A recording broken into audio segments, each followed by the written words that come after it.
Começar por aquilo que é o mais básico. Toda a gente hoje em dia critica sondagens. Primeiro, numa semana é uma coisa, depois noutra semana é outra, depois aparece uma sondagem, depois as eleições saem com outro valor, depois tens uma série de empresas a produzir sondagens e a gente diz, bom, esta foi encomendada, aquela foi encomendada, vamos lá pôr um bocado de ordem nisto.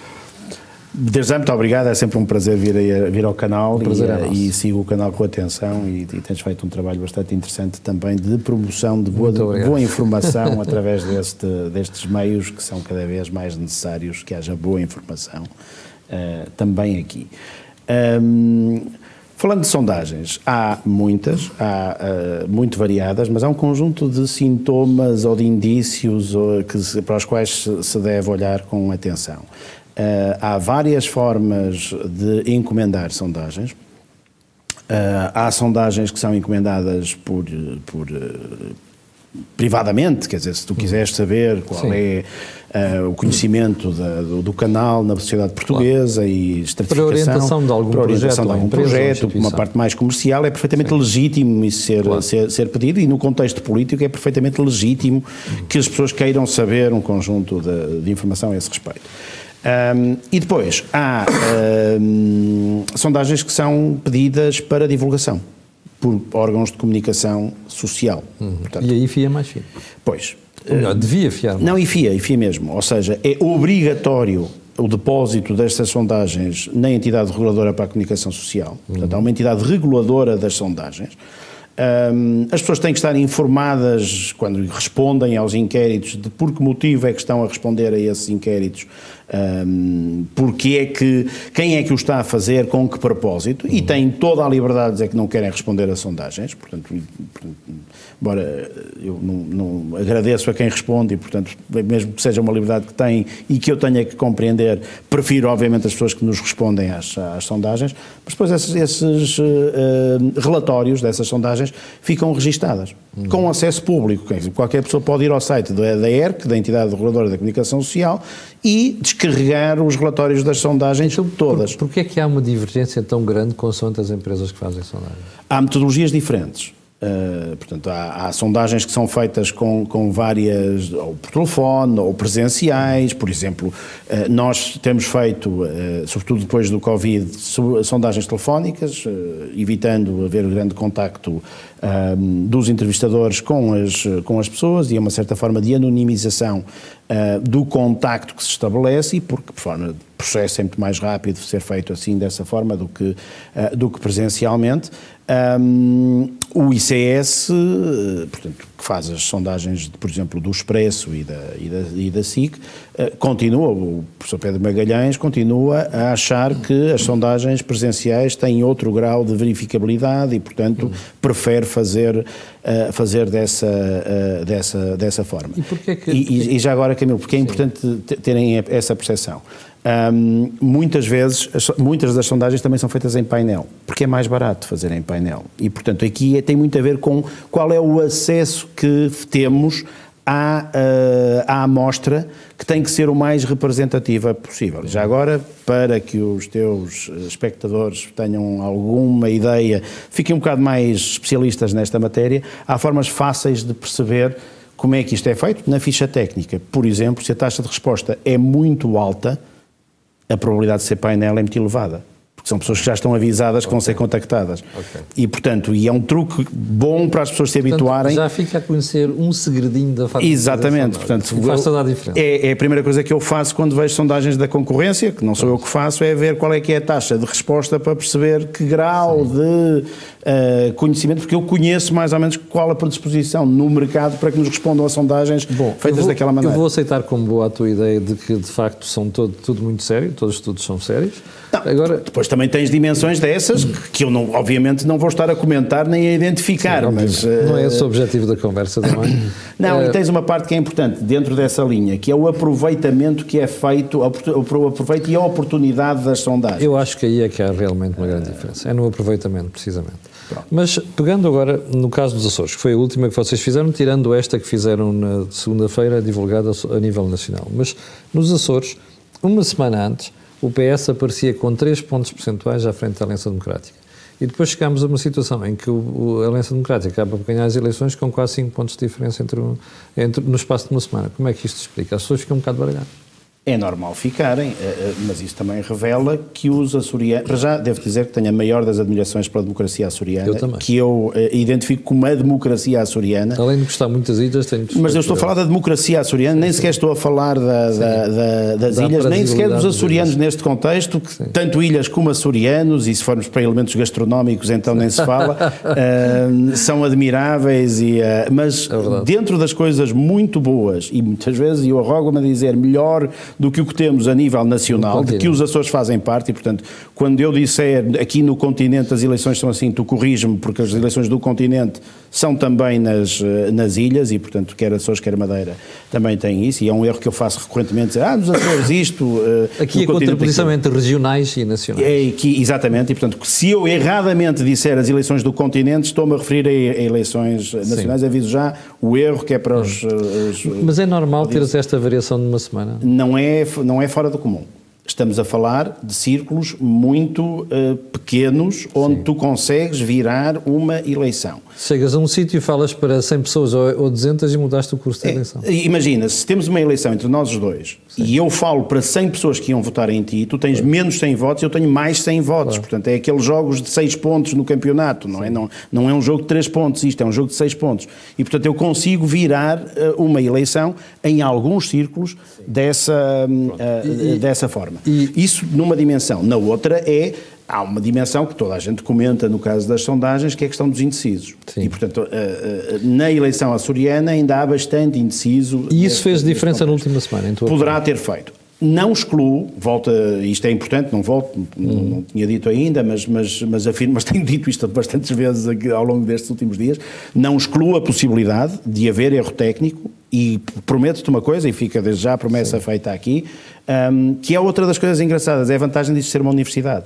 Porque o haver erro técnico é um exercício académico. Sim. Portanto, não é pago por quem encomenda a sondagem. Não é pago por quem encomenda a sondagem. Vocês vão fazer isto com a informação e tornar a informação mais fidedigna. Até, olha, porque dá conhecimento académico e científico, que é aquilo para... E permite vocês acertarem e permite melhorarmos aquilo que são, porque senão não vale a pena. Quer dizer, se descobrirmos que há um erro e recorrentemente insistirmos no erro, quer dizer, já temos o governo, não precisamos de nós, não é? Portanto, agora, neste contexto, vale a pena nós melhorarmos aquilo que estamos a fazer, fazendo um estudo daquilo que estamos Bom, então, a fazer. Agora vamos tentar e já agora, em antecipação, quer dizer, vamos tentar fazer isto aproveitando eventos eleitorais, nomeadamente as eleições nacionais. Real events, para fazer outra vez o teste de se conseguimos prever bem os resultados em algumas das ilhas, que são onde fazemos as sondagens, a uma semana das eleições e tentar antecipar comportamentos eleitorais e, portanto, se há um problema, nós vamos estudá-lo.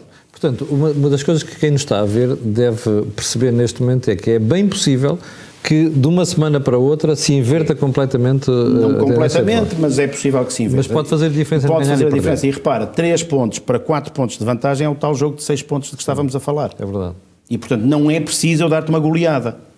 Portanto, não é preciso acontecer uma coisa, uns 15-0 ou 8-0 ou qualquer coisa do género. Não é preciso isso. É a campanha, e o tipo de campanha. É a campanha. E achas que no caso dos Açores a campanha da Aliança Democrática a última semana fez? Eu não fui aos Açores na última semana. Eu estive nos Açores há cerca de entre 15 a 10 dias atrás, em preparação e organização, e portanto não fui à terceira, portanto só estive em São Miguel, mas a equipa esteve nos dois lados e já agora a equipa tem, obviamente, pessoas que vão aqui de Lisboa para São Miguel e para a Terceira, portanto para Ponta Delgada e para Angra, e ficam lá sediados durante algum tempo, estavam lá no domingo, e tem pessoas, e é sobretudo e eminentemente com equipas locais, quer dizer, há um coordenador das ilhas, há coordenadoras em cada uma das duas ilhas e depois há uma equipa de entrevistadores locais que nós temos o cuidado, lembras-te como é que era com os guardas que nunca patrulhavam a zona de onde eram, para não criar enviesamentos e ligações, quer dizer,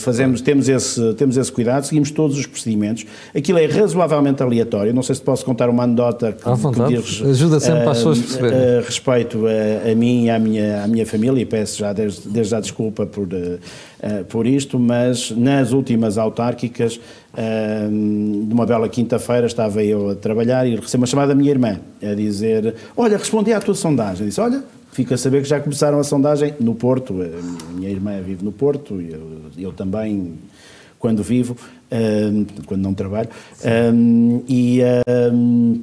telefonou-me a dizer que tinha respondido à minha sondagem. Foi espetacular, gostei muito e tal. Claramente foi aleatório, portanto, eu não sabia sequer que a sondagem já tinha começado a ser feito. Calhou ser a minha irmã, e ela disse: o teu entrevistador foi impecável. E eu disse: ainda bem e tal. E depois eu disse uma coisa: mas olha lá uma coisa, não devias ter sido tu a responder. Ela disse: como assim? Disse: porque tu não és a próxima pessoa a fazer anos em tua casa. Portanto, o que é que nós fazemos? Para aleatorizar quem responde quando batemos na casa de uma pessoa, perguntamos, esta é para uma sondagem da Católica sobre as eleições autárquicas e tal, quem é a próxima pessoa que faz anos aqui em casa? Que seja eleitor e que faz anos aqui em casa, que é para não ser sempre as pessoas que respondem à porta a responder. E, portanto, tu sabias que a tua irmã, porque sabias quando ela tinha nascido, não era... E quando o meu cunhado faz anos, portanto, sei as datas de aniversário, mais ou menos, peço desculpa, mas sei claramente que a minha irmã faz anos em abril, o meu cunhado faz anos em dezembro, as eleições autárquicas sabia que ela não devia ter respondido. Sim, desce a este nível de pormenor. Desce a esse nível de pormenor. E ela disse: mas eu disse que o meu marido não estava e tal, e disse: não estava, não responde ninguém. Quer dizer, passa à próxima. E ela disse: mas ele não percebeu, ele achou que ele já não vivia cá. Eu disse: se ele não é assim. Isto, claro. E portanto, tive que andar à procura da resposta da minha irmã na sondagem do Porto para eliminar, para aquilo ficar estatisticamente válido. Ricardo, vocês... Já agora, outra coisa que ela disse, e era importante, faz parte da anedota, porque eu elogiei imenso o meu entrevistador, não tem que andar a ver os cartões de identidade de toda a gente que faz anos nas casas, se as pessoas querem responder. Portanto, este caso eu detetei porque conhecia o caso. Mas há uma coisa que é engraçada neste contexto, é que ela disse: eu até liguei aqui aos meus vizinhos para eles responderem também, mas reparei uma coisa, o teu entrevistador nesta rua não entrevistou mais ninguém. E o ponto é exatamente esse. Ele tem um passo seguido, tem que ir não sei quantas portas mais além para não haver contaminação da resposta. Exatamente. E portanto, olha, isto mostra o grau de pormenor e a cientificidade da forma como se fazem as sondagens. Ricardo, vocês esta semana... Mas acho que é uma anedota engraçada. É importante para as pessoas perceberem como isto é feito. Nós esta semana conhecemos uma outra sondagem vossa que diz respeito já às legislativas. E pela primeira vez, a Aliança Democrática aparece à frente do PS desde que se convocou eleições.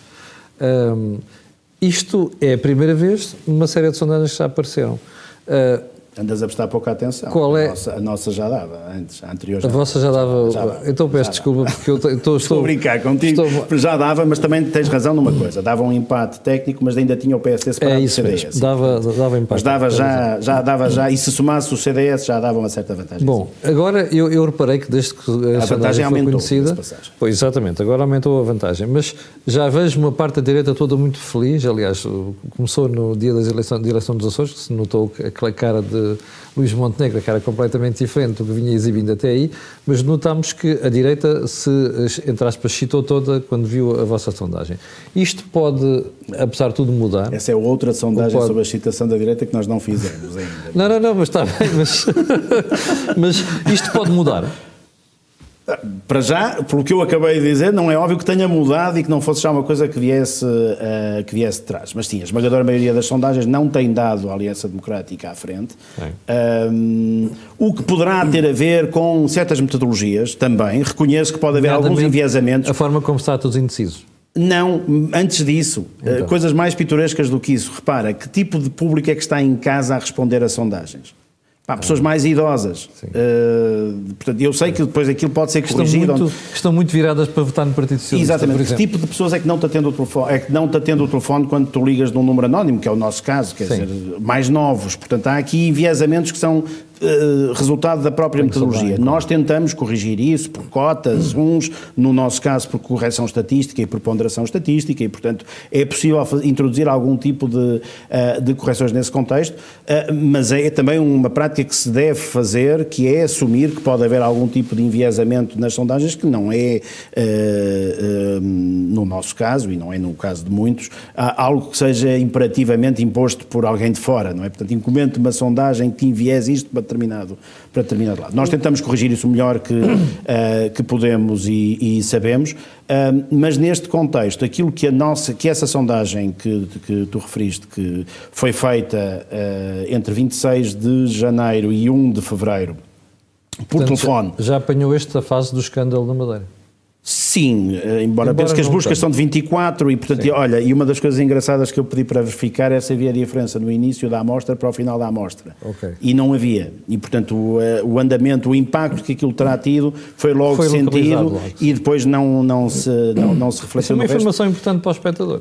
Não vem no relatório, até porque a margem de erro do início e do fim da sondagem é muito maior por uma questão de serem menos observações do que do total e, portanto, é apenas uma questão estatística quase que de intuição estatística e não propriamente de rigor estatístico. Portanto, não é uma coisa que faça parte das conclusões científicas do estudo. Portanto, sim, já inclui a Madeira, ou o que aconteceu na Madeira, inclui a sondagem muito desfavorável à aliança nos Açores. Já inclui os Açores? Pois, não, inclui a sondagem de há uma semana atrás. Não inclui o resultado de domingo, nem... Sim, isso quer dizer o quê? Que ainda podemos ter um distanciamento maior da Aliança Democrática face aos outros partidos nas próximas semanas? Não é impossível que isso aconteça. Uma coisa que me parece muito difícil é que a direita cresça muito mais até 10 de março do que aquele valor total que tem, que são 32 de 57. 57 no total. 57 no total, com os três partidos considerados de direita. AD, o Chega e a Iniciativa Liberal, portanto, se considerares a AD com 32, o Chega com 19, somam 51, e os 6 da IEL somam a 57. O que quer dizer que para a AD crescer nunca aconteceu em eleição um resultado tão forte da direita, o máximo que a direita chegou anda lá perto e é nos cerca de 56%. Portanto, nunca houve um resultado deste, se descontares os resultados do professor Marcelo, que são do professor Marcelo. Não é representativo. O máximo que aconteceu são 50. O que quer dizer que se a AD quiser crescer vai ter que lutar neste momento com o Chega e com a Iniciativa Liberal. Se neste momento parece mais provável haver ali uma discussão interna à direita, sobre uma disputa de votos interna à direita, do que um crescimento maior. Sendo que a sensação que nós temos, até por este valor, inevitavelmente, matematicamente, é que há uma porta de entrada da esquerda na direita nesta altura, que é o Chega. Ou seja, está eleitorado da esquerda a votar, eleitorado que tendencialmente seria de esquerda, a votar no Chega. Bom, também o Chega são 3 partidos, digamos também assim. Está na Aliança Democrática, sim, o Chega são 3 partidos.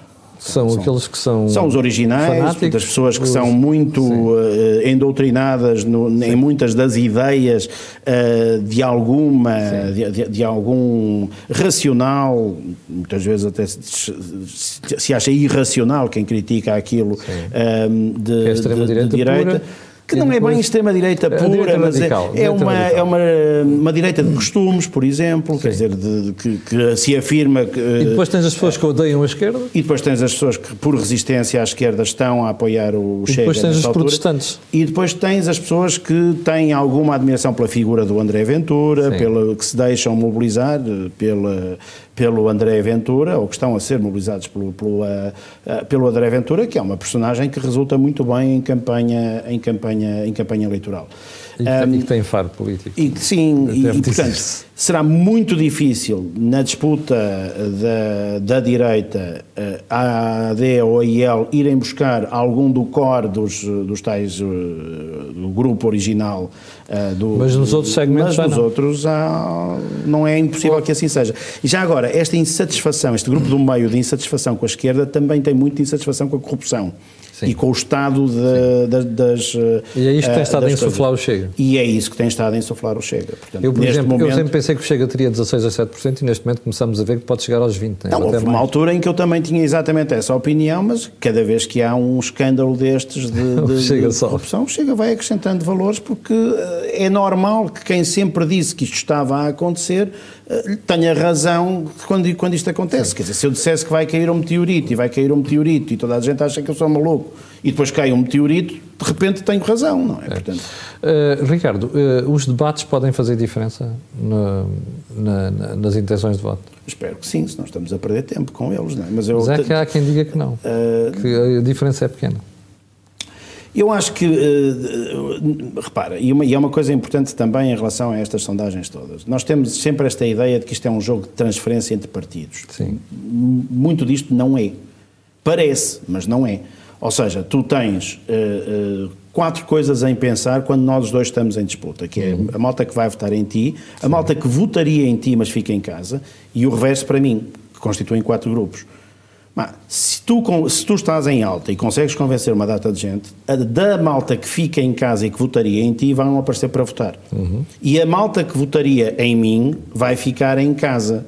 E, portanto, parece que houve uma transferência de votos dos meus eleitores para os teus, mas não houve. Não foi o caso. Não foi o caso. Houve uma transferência dos meus eleitores para casa e dos teus de casa para ti. Pronto. E muitas das vezes isto está a acontecer em muitos sítios, nestes fenómenos de polarização que nós assistimos em muitas eleições por esse mundo fora, é mais um fenómeno de mobilização polarizada. E aquilo que os debates fazem, e o ponto dos debates, e já agora da campanha, quando perguntavas dos Açores, era muito sobre isso, é esta mobilização dos eleitores. E já agora, e agora vês como é que isto tudo casa, não é? Portanto, parece que estamos a falar em círculo. Esses que estão em casa e não sabem se onde votar são os famosos indecisos que nós depois temos que ir distribuindo. E eu tenho que andar a interpretar do comportamento dos teus eleitores o que é que os indecisos que estão em casa, teus eleitores, podem ou não podem estar a fazer. E isso é que é o exercício mais difícil neste momento. E esse é que é de longe o exercício mais difícil de fazer. Há uma semana nos Açores e agora aqui no continente, ainda mais, que ainda faltam umas semanas para as eleições. Exatamente. Bom, uma das coisas... agora, e por isso é que a campanha faz sentido que exista e que mobiliza esses eleitores. Uma das perguntas que teria para te fazer aqui nos indecisos é, estarei muito enganado se disser que isto vai se resolver nos últimos 2, 3 dias de campanha? Da outra vez foi o que aconteceu. Em janeiro de 22 foi exatamente o que aconteceu. E apanhou toda a gente de surpresa. E apanhou toda a gente de surpresa, exceto as pessoas que fizeram a campanha. O que aconteceu, já agora também, a uma semana das eleições, também estávamos a dar, em janeiro de 22, resultados diferentes do que se vieram a verificar. E uma explicação em relação ao que poderá ter acontecido. Desde logo erro técnico, mas é muito difícil que todos nós tivéssemos erro técnico. Certo? Portanto, aquilo que eu te estava a descrever, da representatividade, etc., todos nós tínhamos que ter tido o mesmo erro técnico. E não tínhamos. Mas foi geral. E foi geral, foi exatamente igual em todos, com metodologias diferentes. E naquela altura é muito difícil que... Ou então tens outro cenário que é, enfim, quer dizer, lá está, alimenta e tem um conjunto de pessoas com pouca racionalidade neste contexto, que é que estávamos todos feitos uns com os outros. O que não é verdade. O que não é de todo verdade. Isto estuda-se isso muito bem em teoria dos jogos, que é impossível um conluio destes, quer dizer, alguém ia desviar. E, portanto, mas isto é a mesma coisa que eu dizer que toda a gente nos meus testes copia, quer dizer, se toda a gente nos meus testes copiasse, havia um que desviava, não é? Portanto, só para ficar à frente dos outros. Uma das perguntas que a direita deve estar a fazer neste momento, particularmente a AD, é se a AD pode chegar à maioria absoluta. Mas sozinho. Deixa-me só responder à tua pergunta de como é que o Costa chegou à maioria absoluta de um patamar que era semelhante a este que estamos agora, que na prática responde à tua pergunta, mas ao contrário. Pronto. E o que aconteceu naquela semana foi quer dizer, quem orientava a campanha do Partido Socialista, portanto, do António Costa, olhou para estas sondagens todas e para outras que eles também tinham, portanto, que eram iguais, diga-se passagem, e o próprio escreve isso no livro, Luís Paixão Martins escreveu vários livros já sobre este assunto, que é essa pessoa que orientava a campanha e que é ótimo profissional neste contexto, quer dizer, olhou para aquilo e disse, isto assim vai correr mal. E mudou o discurso. Naquela última semana mudou o discurso. E funcionou. E mudou o discurso de duas maneiras. Uma foi, assustou o eleitorado de esquerda com o Chega. Sim. E, portanto, mobilizou o eleitorado do Chega, o eleitorado anti-Chega, todo concentrando no Partido Socialista. Esvaziou... O voto útil no Partido Socialista. Completamente. Esvaziou... Isso não pode acontecer agora? Espera, homem, vou chegar aí já. E fez outra coisa que foi o susto com o Passos. Ou seja, pá, estão a ver, estes tipos falam tanto, mas se eles chegarem lá e podem chegar lá, além de chegarem lá com o Chega, voltam a fazer o que fizeram do tempo do Passos e da Troika e vão tirar-vos as pensões. E mobilizaram o eleitorado idoso numa altura em que os idosos perderam medo do Covid.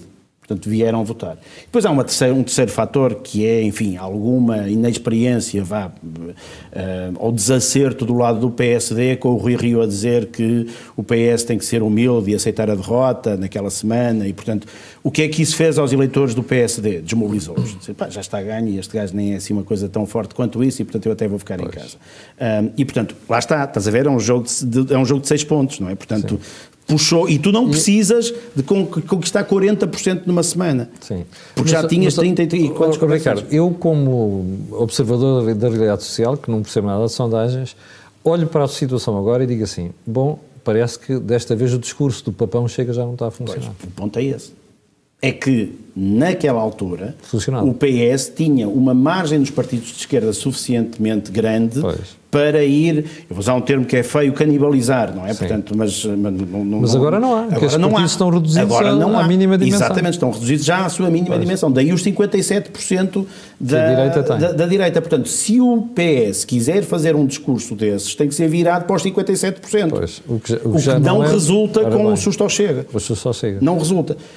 Resultará eventualmente com a questão dos idosos e dos reformados, mas isso é uma coisa que, enfim, e é essa sensação que eu tenho nesta altura, olhando para o discurso do Partido Socialista, é que eles ainda não descobriram a fórmula mágica que o Luís Paixão Martins descobriu naquela semana de o que é estranho dada a experiência do Luís Paixão Martins. Não sei se é o Luís Paixão Martins que está a ajudá-los desta vez, mas que descobriu dessa vez e ainda não encontrou o discurso certo e mudou de pessoa. Sim, e achas que... Portanto, a tua pergunta também não era esta, mas estás a ver que estamos a chegar lá. Se é possível passar de 32 para 42 ou qualquer coisa do género. É altamente improvável porque isso obrigaria, sem ir buscar votos à direita, a passar para 67% e, portanto, 2/3 das pessoas votarem à direita. Isso não vai acontecer. Tem que ser uma luta dentro da própria direita. Portanto, tem que ser uma luta que convença... Estou a falar da Aliança Democrática. Portanto, foi o que tu me perguntaste. Sim. Não perguntaste como é que eu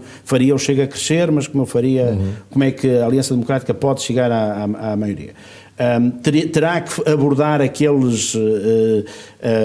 aquela massa do Chega, que é bastante grande nesta altura, que está desencantada com a corrupção e que acha que a corrupção é generalizada, e mostrar que... Dizer que é mais seguro votar na Aliança Democrática para limpar o país, que é o argumento dessas pessoas, e de certa maneira antecipar que o Ventura cometa algum erro na campanha, ou o que é pouco provável, uma vez que o André Ventura neste momento é o político mais experiente, juntamente com o Rui Tavares do cardápio de líderes, é muito pouco provável que isso aconteça. Tu achas que é esta necessidade... Desculpa, só uma coisa... Volto a dizer, não é impossível, e uma coisa que eu me habituei nesta coisa das sondagens é nunca... Não é impossíveis. Não fazer prognósticos neste contexto, que é uma ironia. Só no fim do jogo. É uma ironia. Mas depois ir buscar mais algum à esquerda, mais 2, 3, 4 pontos percentuais. E parece muito difícil. Tu achas que é por causa disto que o Pedro Nuno Santos e até a Mariana Mortágua andam para aí com o discurso da social-democracia? Que estão a alterar, a tornar-se mais moderados na forma como estão a comunicar com os eleitores? Pois, não sei, mas também não vejo que o discurso deles esteja a virar à direita. À direita não, mas... nem me parece que haja uma renúncia aos princípios e aos valores de cada um destes partidos. Destes partidos. Até nem do partido em si, nem do próprio Partido Socialista, porque se houvesse, tinham essa opção em novembro, tinham escolhido o José Luís Carneiro. É verdade. Portanto, se o partido estivesse virado para o centrismo e para a social-democracia, tiveram uma ótima oportunidade em novembro ou em dezembro, quando escolheram um líder e tinham virado para esse lado. O partido teve essa opção nas mãos e não escolheu. Ricardo, eu gostava agora de deixar a última parte da conversa para o sistema eleitoral. Nos Açores há um círculo de compensação. Primeira pergunta, devíamos importar isto para cá? Número 1. Número 2, nós devíamos rever a lei eleitoral portuguesa. porque não é que o método onde não dê representatividade à sociedade portuguesa, mas dificulta a formação de maiorias, mesmo às vezes de mais do que um partido. E a questão é, por exemplo, pensarmos numa solução que seria termos 100 deputados eleitos por círculo nominal e depois um círculo nacional que elegeria por método de onde, aliás, um bocado à semelhança do que há outros países, elegeria o resto. Em relação ao círculo de compensação primeiro, não estás de acordo? Para o continente. Nos Açores, estou completamente de acordo e explico porque é que estou mais de acordo nos Açores. Volto a dizer, há coisas nos Açores que são melhores do que no continente. Funciona melhor. Ou a nível nacional. E essa é uma delas. Portanto, aquilo está bem pensado. E acho uma coisa importante que deve ser dita. Acho que os açorianos estão a começar a ter a maturidade democrática de um círculo de compensação, de entender para que é que aquilo serve. E uma das coisas que tu estás a notar é graus de participação eleitoral a subirem. Exatamente. E, portanto, isso é muito saudável. E esse é aquilo que se pretende, aliás, quer dizer, é a participação do máximo de pessoas e, portanto, e isso aumentou-te a diversidade de presença de partidos na Assembleia Regional, e são partidos que são verdadeiramente representativos e o círculo de compensação funcionou bem neste sentido. E funcionou porque aquilo tem 9 círculos, um por cada ilha, e depois o círculo de compensação. Já agora, a tua pergunta é porque é que não fazem, não era, mas acrescento eu, porque é que na Madeira também não fazem isso, porque na Madeira só há um círculo. Não, só há um círculo. É verdade. Porto Santo nem Porto Santo conta. Não, contar conta, mas conta como conselho, não conta como círculo eleitoral. Conta e conta bem, mas conta como parte de uma Madeira mais única do que nos Açores, onde cada ilha, dadas as distâncias que estão em causa, dadas as realidades de cada ilha, faz todo o sentido que as ilhas sejam feitas desta maneira. E desculpa já agora, e isto aplica-se depois ao continente, e é por isso que é pertinente este comentário. E pelo exótico da situação, vai-te chamar a atenção para um pormenor engraçado. A Constituição portuguesa exclui eleições uninominais, com exceção do Presidente da República. Sim, tinha que se mudar a lei eleitoral. Não, é mais do que isso, é a filosofia da coisa. Não, eu não estou a responder à tua pergunta, só estou a explicar uma coisa, que é, o que te obriga, havendo círculo por ilha, a Ilha do Corvo ter 2 representantes. Obrigatoriamente. O que te introduz logo uma distorção nas outras ilhas todas. Sim. O patamar mínimo é estabelecido pelo sítio onde vive menos gente, que é a Ilha do Corvo. Nas eleições nacionais, o patamar mínimo é estabelecido pelo distrito onde vive menos gente, que é Porto Alegre. Sim. De todos os 20 e tal círculos que existem. Por causa disso. Não, Porto Alegre tem 2, não é? Portanto, é o patamar mínimo estabelecido neste contexto, o que te faz com que depois tudo seja proporcional a partir daqui. E tudo é proporcional a partir do Corvo. Estava a fazer confusão com outro. E eles distorceram as eleições nos Açores todos em função disto, o que impôs a criação de um círculo de compensação. Que aqui não faria sentido. Que vai para aí na 3ª ou 4ª edição, agora desculpa lá, esquece-me quando é que isto foi introduzido, não é original, foi introduzido a meio, vai para aí na 3ª ou 4ª edição, e os açorianos perceberam para que é que aquilo serve, e aderiram votando. Ou seja, enquanto se tu viveres em Porto Alegre e foste para aí do LIVRE ou qualquer coisa do género, o teu voto não vai contar para nada, porque em Porto Alegre o LIVRE não vai eleger deputados. Se fores do Corvo e fores do LIVRE, e já agora aparentemente não há, porque o LIVRE teve 0 votos no Corvo, se fores do Corvo e fores do LIVRE, o teu voto contava, porque ia contar para o círculo de compensação. Portanto, essa é a vantagem do ciclo de compensação, e é bom que as pessoas percebam para que é que aquilo serve. Mas posso explicar como é que aquilo funciona na prática. Introduzir isso no continente faz sentido. Eu não sou radicalmente contra, introduzir-te-ia uma escala de representatividade que faria com que o tal indivíduo do LIVRE que vive em Porto Alegre pudesse ver o seu voto a contar para alguma coisa, e nesta altura mais vale ele escolher o partido dos que elege, ou dos que podem eleger, mais próximo daquilo que se sinta, e que geralmente é os 2 maiores partidos. Portanto, ele que escolha qual dos 2 vai gostar, mas está a votar não democraticamente no que acha, mas num recurso alternativo. Podes argumentar que se tu fores do PS, por exemplo, que elegeu no Corvo, e quiseres votar, o teu voto conta logo, não é? Pronto, sim, é verdade. Portanto, tens essa pequena distorção. Mas no continente? Não... No continente, e já não é no continente, é nacional, porque nas eleições nacionais as ilhas também contam, estás a ver? Mas nas eleições legislativas nacionais, a introdução de um círculo de compensação faria algum sentido. Tinhas que ir buscar aos outros círculos, Lembra-te que isso deixaria Porto Alegre na mesma com 2 deputados. Sim, portanto, tinha que se tirar a outros. Tinha que se tirar a outros, portanto, ias ter aqui mais uma introdução de distorção neste contexto. A dúvida era quantos. E, portanto, a Iniciativa Liberal tem uma proposta onde aponta para um determinado número. Eu acho que o número que a Iniciativa Liberal apresenta é um bocado exagerado, mas é o número que é, portanto, e vale a pena fazer alguns trabalhos naquele sentido, e acho que aquilo que eles fizeram foi uma simulação de vários cenários, não necessariamente para os favorecer neste contexto, mas para perceberem como é que se aumentava a representatividade, mas depois tens que perceber o que é que pretendes. Se queres a formação de maiorias ou se queres um Parlamento que seja o mais representativo de pequenos partidos possível. E o método de ontem é qualquer coisa que combina as duas coisas, porque te permite criar maiorias com valores, como aliás o Costa conseguiu, pouco acima dos 40%. E nota uma coisa, o Bolieiro tem 42,5% dos votos e não conseguiu maioria absoluta. Portanto, um dos motivos era a ia dificultar ainda mais a formação de maiorias. E introduz-te partidos de pequena dimensão no Parlamento. E isso é uma coisa que a Europa aprendeu na República do Weimar a evitar. Sim. Porque quando lá meteu um certo sujeito de bigode, a coisa depois correu mal mais à frente. E a ideia dos círculos uninominais, eleger, imagina, 100 ou 150 e depois, ou 100, e depois um nacional eleger os outros 150 ou 130? É uma sugestão perfeitamente válida.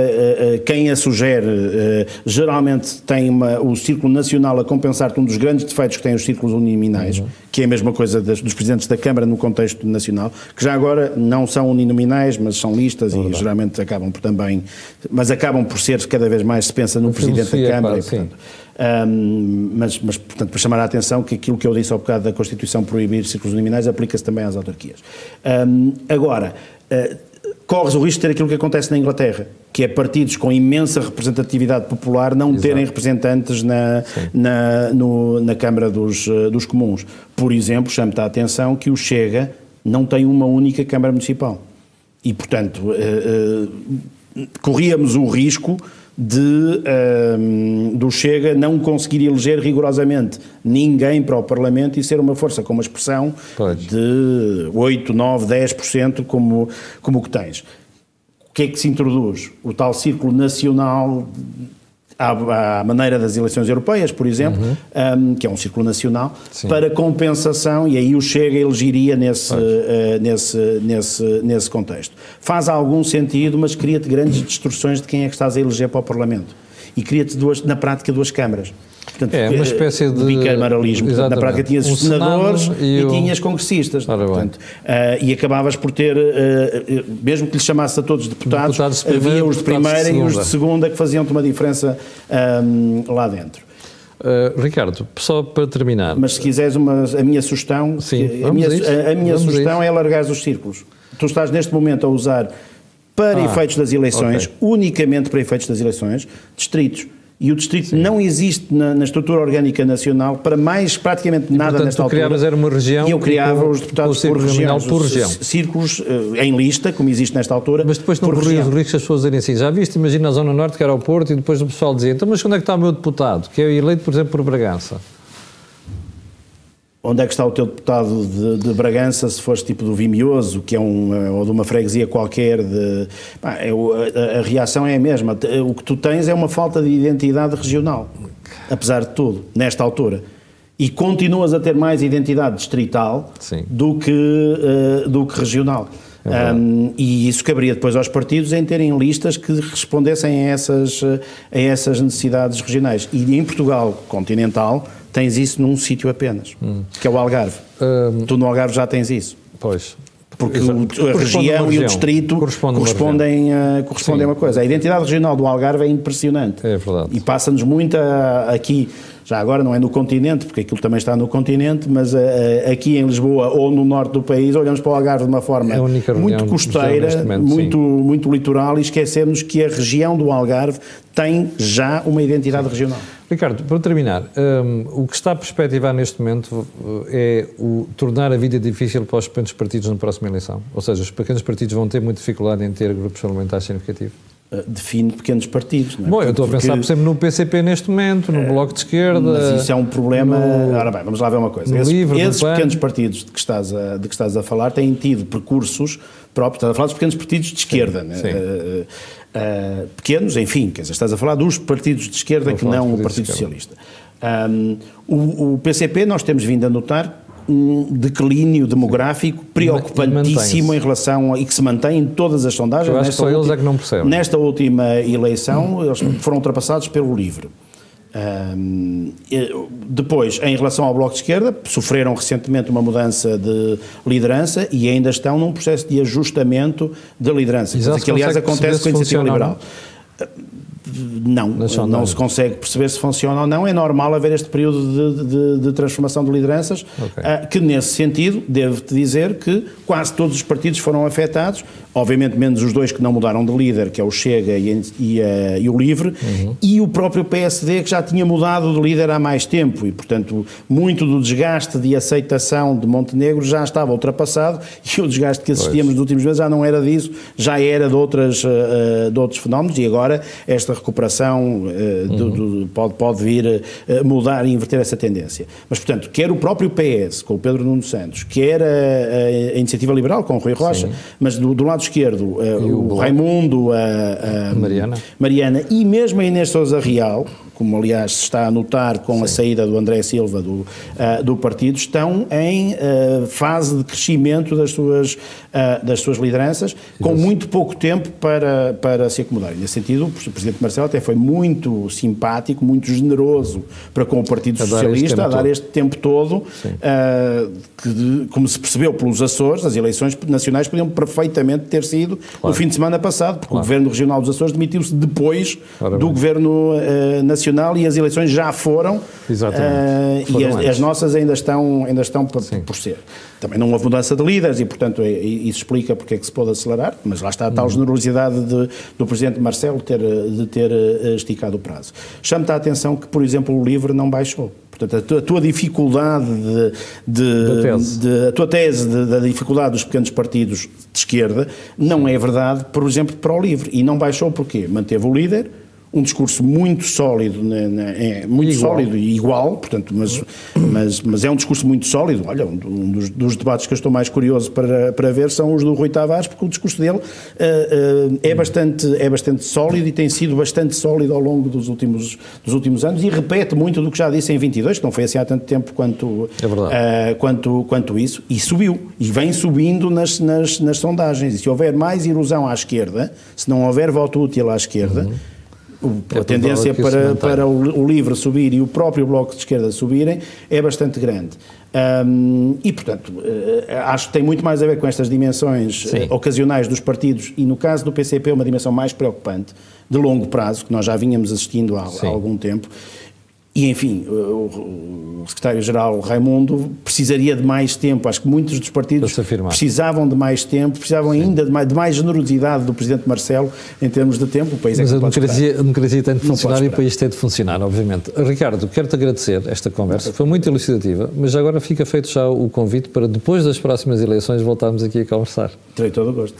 Olha, foi a conversa imperdível, já sabe, passaremos a ter isto mais regularmente. Quero só recordar que esta conversa imperdível tem uma parceria, além obviamente da Prozis, tem uma parceria com